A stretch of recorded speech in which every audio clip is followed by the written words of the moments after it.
everybody. Welcome to another episode of Revolution Talk. My name is Zeta Ceti, and we are here live at MJ Unpacked 2023 here in New York. I'm here with Matt Hawkins from Entourage Effect Capital. How you doing, sir? Great, good to see you. Awesome, man. So how's your time so far here? Well, it's New York City. I know. It's kind of, it feels like it's back. It's it's good to be around a lot of people, so I'm enjoying it. Yeah. Awesome. So Entourage Effect Capital, I've seen you guys around for a while, doing some investments in the space. Tell us a little bit about what you guys are doing. Sure. We've been investing in the industry since 2014. So, way back then, most of the things we were doing were early stage because that's all that existed back then. Right. That was our first fund. Our second fund was more Series A, companies that had made some progress, maybe a little bit of revenue. Our third fund, which we just closed, is more later stage growth equity for companies that we want to build scale around in advance of what we hope within the next 5, 6, 7 years, some type of legalization. Yeah, we were thinking about that. This new administration coming in, possibly we could see a change. At least decrim, right? I mean, we could see decrim. That would be good. I'm out of the prognostication business. I get asked all the time when I think, things are going to pass. There was just an announcement, yesterday about a new bipartisan House and Senate safe banking bill that's being put together, but you know what? I'll believe it when I see it. I know. It's a running joke between all of us. It's like the next 3 years, the next 3 years, the next 3 years. So it's kind of crazy. So with Entourage Effect, is it primarily plant touching businesses that you guys invest in? We do both. Oh, you do both? Okay. So, as an example, I'm chairman of State House Holdings in California, which is a vertically integrated, large operator in the States. But we also are investors in companies like Hound Labs, which is the only THC breathalyzer in the space that measures the amount of THC content in your body at a particular moment in time. So, something as wide-ranging ancillary as that to just good old, vertical integration, cannabis operator. Right. I actually believe that recently you guys led the Series A for cookies too, right? We did. We went in as a note holder, and now we're proud to be an investor in what we think is the only true brand in the industry. Right. Yeah, they are doing really well, and they have done really well. It's pretty amazing what they've done. So, with a lot of talk about how capital is drying up in the marketplace right now, I mean, what is your outlook on that? What does that look like? I mean, I said this earlier in the week at another event, but we really have three problems in the space right now. One is the lack of capital that exists because everybody, all the high net worth individuals and family offices that were supporting it, not to mention the institutions in Canada, they're all gone. So there's got to be a new, influx of capital, but won't happen because of 2 and 3, which are or not anytime soon, which is Section 280E. We've got to get that repealed in some form or fashion. It's just too penal on the industry. And lastly, we got to come to an understanding in the industry that the illicit market's dominating. I know. And I'm sensitive to everybody that was in the legacy industry for years past, and no one wants anybody to be incarcerated. But we need to come together and coalesce and realize that if we don't go after what's out there right now, is taking money out of our own pockets, then we're going to fail as an industry. Right. I agree with that 100% too as well. And by the way, look at New York City with all the head shops that are out there. It's 1,300 of them illegal. It reminds me of Prop 215 in Los Angeles back in the day. Do you think they're paying any taxes on these, by the way? What's that? You think they're paying any taxes? No. No, not at all. We don't want to put people in jail for what happened in the past with what we thought were, and I agree that were, penalties that were too severe for marijuana, but I'm all for putting people in jail for tax evasion. Right, exactly. But we also see with the state governments, it's almost like an overcorrection of policy in a way. 100%. And then it's okay to have these folks come in and give them an advantage. We're cool with that. But separate the other side so that we can actually build an economy over That's here. right. You know what I mean? And allow it to flourish, and allowing these people to get the education, the training, because especially people that are formerly incarcerated, they just don't know how to run a business successfully. No, and like most things in this world that involve some type of politics, common sense doesn't come into play. Right, not at all. And it's really frustrating. And it's trickling up, you're seeing it trickling up the thread in terms of the capital markets and allowing folks to come in without being scared. We still have some dry powder, but we don't have as much as we wanted because, hell, we weren't able to raise as much as we wanted because of the reasons I just suggested. So if we can't raise the capital, then who's going to support the industry? Right. Because institutions aren't because they can't. Right. Is there any type of international money coming into the space at all? Not a lot. All right. There's of all of our funds where we have over 200 investors, we have quite a few international folks, but it's not like they are, $50 to $100 million check writers, and that's what we need. Right. Something much bigger. That way, and they're willing to take that risk capital up. That's correct. I don't know if you've ever heard. Have you heard of like maybe the EB5 funding program? Have you looked into this at all? We have not looked into it, but I'm familiar with it. It's a little. We're structured. The way we're structured, we wouldn't be able to participate.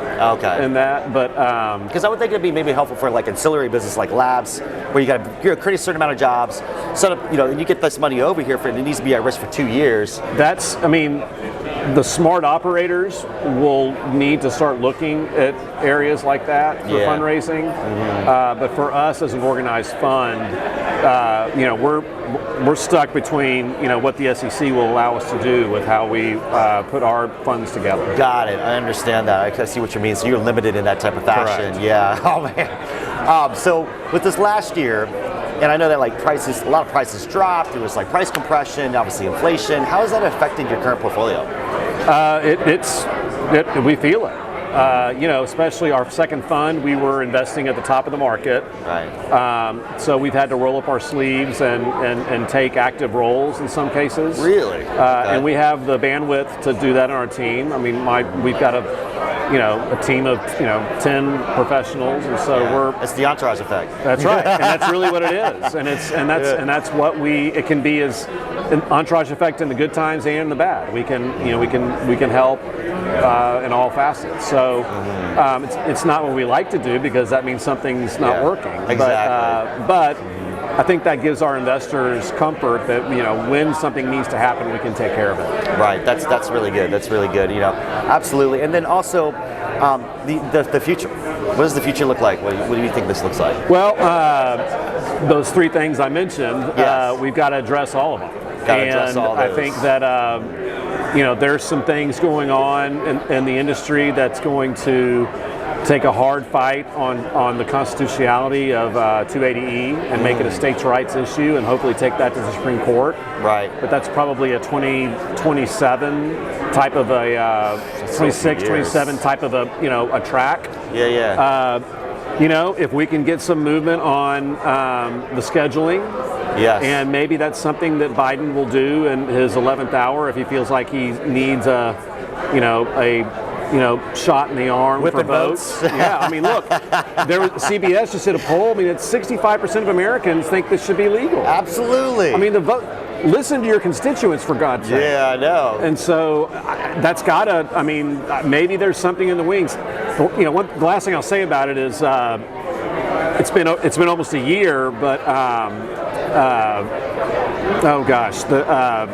what's the guy's name on HBO? Bill Maher. Oh yeah. Bill Maher said that if the Democrats aren't careful, the Republicans are going to steal this issue from them. Probably. And Schumer not getting the Safe Banking Act over the goal line in December is a perfect example of that. Absolutely. And we've seen that in like some smaller micro states, like where the Republicans came in and shut their bill down and trying to create their own bill and restructuring that. Yep. I'm really surprised. Honestly, it's always been the Democrats have been pushing this issue, but Republicans are kind of stepping in and really doing some things. There's people out there like Nancy Mace, who is a Republican from South Carolina, and she is all in on marijuana legalization. So there's people out there, and the smart ones will listen to their constituents, and if that happens, then the industry will benefit, obviously. And in the meantime, our advice to companies is to just stay in business. And unfortunately, states like New York and California that are so worker friendly. The problem is that all the mom and pops are going to go out of business.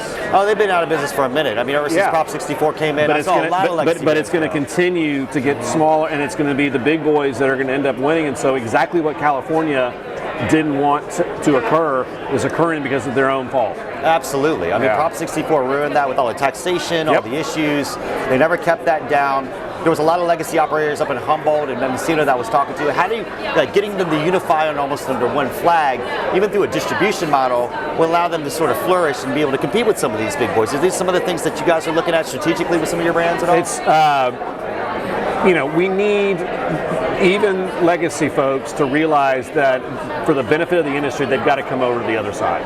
Right. And if they do that, then there's opportunities to work with the larger companies to incorporate their flower into into the dispensaries, into the manufacturing, into the processing of edibles, and but until that happens, there's not much we can do about it. Right.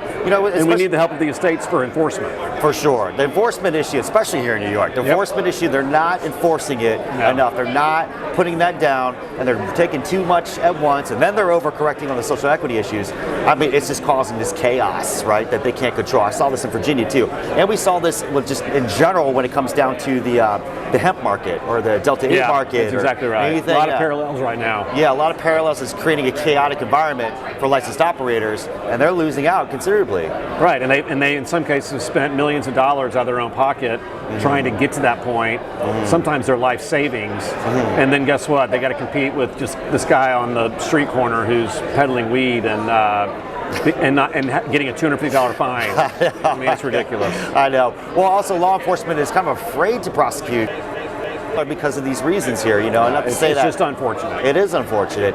So for Entourage Effect, are you guys doing any active investments right now? Are you looking for any type Sure. of No, I mean, we still are very opportunistic. Obviously, we're a lot more, picky's probably an appropriate word to use on our investments now, just because of look, it's the first time this industry's had to deal with macro issues too. I mean, you mentioned inflation and a potential recession. I mean, we don't know what's on the horizon. You'd like to think that cannabis, kind of like liquor, is a recession-proof industry, but we haven't had a recession since we've had legalization. Right, so, I know. That's to be determined. So we're really looking for companies that are thriving, that need growth capital, and just because of the nature of where things are from a valuation standpoint, we feel like we can get a really good price. So no startups, just all companies that are already operating currently right now. Yeah, we're not doing any startups out of our third fund right now. Right. Yeah. We have a relationship with ArcView, which we're owners of, and so we refer all of our early stage deals to them. Right. Okay. Matt, thank you so much for coming on the show. It. Yeah, it was Thanks awesome. for having me. Appreciate this is it. Revolution Talk. Thank you guys so much.